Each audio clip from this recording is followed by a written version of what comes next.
UAPA कानून को लेकर विवाद आज का नहीं बल्कि पुराना है। 1967 में वर्तमान प्रधानमंत्री इंदिरा गांधी की सरकार यूएपीए कानून पारित करने की तैयारी में थी, लेकिन एक धड़ा ऐसा भी था जिसने इस कानून का विरोध किया था। साल 1967 में इंदिरा गांधी सरकार ने कहा था कि देश में कुछ अलगाववादी ताकतें काम कर रही है, हमें भारत की अखंडता की रक्षा के लिए कानून की ज़रूरत है। लेकिन कानून पारित होते ही इसका दुरुपयोग होना शुरू हो गया। कानून भी हमेशा से सवालों के घेरे में रही। कोर्ट ने भी यूएपीए कानून के दुरुपयोग को लेकर सरकार पर कई बार तल्ख टिप्पणी की है। हाल ही में दिल्ली हाई कोर्ट ने भी भारतीय जनता पार्टी की सरकार को आड़े हाथ लिया है। लेकिन आज मोदी सरकार यूएपीए कानून को अपनी ब्रह्मास्त्र समझती है। आज़ादी का नारा लगाना, अपने हक के लिए आवाज़ बुलंद करना अपराध माना जाता है।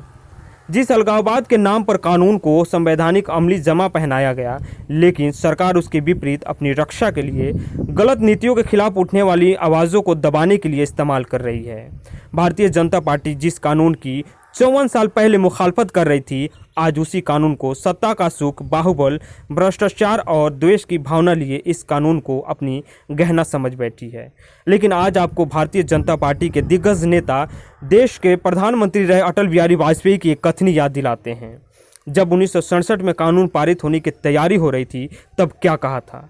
संयुक्त पर्वत समिति को एक गधा सौंपा गया था और समिति का काम था उसे घोड़ा बनाना, लेकिन परिणाम यह निकला है वह खच्चर बन गया है। अब गृह मंत्रालय का भार ढोने के लिए तो खच्चर ही ठीक है, लेकिन अगर गृह मंत्रियां समझते हैं कि वह खच्चर पर बैठकर राष्ट्र की संप्रभुता और अखंडता की लड़ाई लड़ेंगे, तो उनसे मेरा विनम्र मतभेद है। यह कथन वाजपेयी जी की है। आज से 54 साल पहले भी कई राजनीतिक पार्टियों ने इस कानून का विरोध किया था और शंका जताई थी यूएपीए का इस्तेमाल विरोधी आवाज़ों को दबाने के लिए किया जाएगा। ठीक आज वही हो रहा है। बुधवार को दिल्ली हाई कोर्ट ने दिल्ली दंगों के आरोपी नताशा नारवाल, आसिफ इकबाल तनहा और दिवंगना कलिता को जमानत दे दी थी। सुनवाई के दौरान कोर्ट ने यूएपीए कानून के दुरुपयोग पर चिंता जताई थी। कोर्ट ने सरकारों से कहा कि किसी पर भी आतंकवादी होने का ठप्पा लगाए जाने से पहले गंभीरता से विचार किया जाना चाहिए। अदालत ने अपना फैसला सुनाते हुए कहा, हमें यह कहने पर मजबूर होना पड़ रहा है, ऐसा लगता है कि असहमति दबाने की बेचैनी में सरकार के ज़हन में संविधान से सुनिश्चित विरोध प्रदर्शन का अधिकार और आतंकी गतिविधियों के बीच की रेखा धुंधली सी हो रही है। अगर ऐसी धारणा मजबूत हुई तो यह लोकतंत्र के लिए दुखद होगा। हालांकि दिल्ली पुलिस को जमानत मिलना मंजूर नहीं हुई। दिल्ली पुलिस ने फैसले के खिलाफ सुप्रीम कोर्ट में चुनौती दे दी है और आज फिर एक बार कोर्ट ने दिल्ली पुलिस को आसिफ इकबाल तनहा, नताशा और दिवंगना को जेल से रिहा करने का आदेश दे दी है। लेकिन इस फैसले ने यूएपीए का शिकार हुई कई लोगों और परिजनों के लिए उम्मीद की किरण बनी थी। अब लगने लगा था कि सबको न्याय मिल जाएगी। कई लोग आज भी सलाखों के अंदर सजा काट रहे हैं। जामिया मिलिया इस्लामिया विश्वविद्यालय से पीएचडी कर रहे मिरान हैदर, आजमी के अध्यक्ष शिफाउर रहमान दिल्ली दंगों के आरोप में यूएपीए कानून के तहत करीब 14 महीनों से सलाखों के अंदर कैद हैं। मिरान हैदर के परिजनों का कहना है कि मिरान हैदर बेगुनाह होते हुए भी सलाखों के अंदर सजा काट रहा है, जबकि कोई ठोस सबूत भी नहीं है। लेकिन सरकार की मंशा लोगों को परेशान करना है, इसलिए सरकार यूएपीए कानून का इस्तेमाल करती है। सजा काट रहे लोगों के परिजनों का कहना है, यूएपीए एक ऐसा कानून है, इसकी गिरफ्त में आने वालों की ज़िंदगी में अंधेरा छा जाता है। आप इस दर्द को मुझसे पूछिए और मेरे परिवार से पूछिए। जबकि यूएपीए राष्ट्रीय सुरक्षा जैसे मुद्दों के लिए अस्तित्व में आया था। असहमति जताने वाले प्रदर्शनकारियों पर एंटी नेशनल होने का ठप्पा लगाने, उन्हें जेल में कैद करने या जेल में बंद करने के लिए नहीं, लेकिन सरकार इसका भरपूर उपयोग करती है।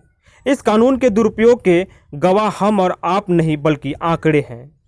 बीबीसी की रिपोर्ट के हवाले से गृह मंत्रालय और एनसीआरबी के आंकड़े बताते हैं, यूएपीए के मामलों में आरोप पत्र दायर होने और जांच पूरी होने की दर बहुत कम है। सितंबर 2020 में गृह मंत्रालय ने राज्यसभा में बताया था, साल 2016 से 18 के बीच यूएपीए के तहत कुल 3005 मामले दर्ज किए गए थे। इनमें कुल 3947 लोगों को गिरफ्तार किया गया था, लेकिन चार्जशीट सिर्फ 821 मामलों में ही दायर की जा सकी थी। यानी इस दौरान महज 27% मामलों की जांच पूरी की जा सकी थी। 54 साल बाद भी कहानी वहीं की वहीं है। सरकारें बदली, साथ साथ कानून का विधान भी बदला और कानून और कठोर होता चला गया। 1967 में लाए गए यूएपीए कानून में कई बार संशोधन हुए हैं। बीबीसी की रिपोर्ट के अनुसार हर संशोधन के साथ ज़्यादातर कठोरता बरती गई है। 1967 में यूएपीए प्रभाव में आया। राष्ट्रीय अखंडता, संप्रभुता और सुरक्षा के मामलों से निपटने का मकसद था। सन 2001 में संसद पर आतंकी हमलों के बाद वाजपेयी सरकार ने आतंक विरोधी कानून प्रिवेंशन ऑफ टेररिज्म एक्ट यानी पोटा लागू किया। 2004 में यानी यूएपीए सरकार ने पोटा के दुरुपयोग की बात कहते हुए इसे निरस्त किया। पोटा के कई प्रावधानों को यूएपीए में जोड़ दिया गया। यह पहली बार था जब यूएपीए में ऐसे प्रावधान जोड़े गए। साल 2011 में मुंबई के हमलों के बाद चरमपंथी गतिविधियों के संदिग्ध अभियुक्तों को बिना चार्जशीट दायर किए लंबे समय तक जेल में रखे जाने के प्रावधान जोड़े गए।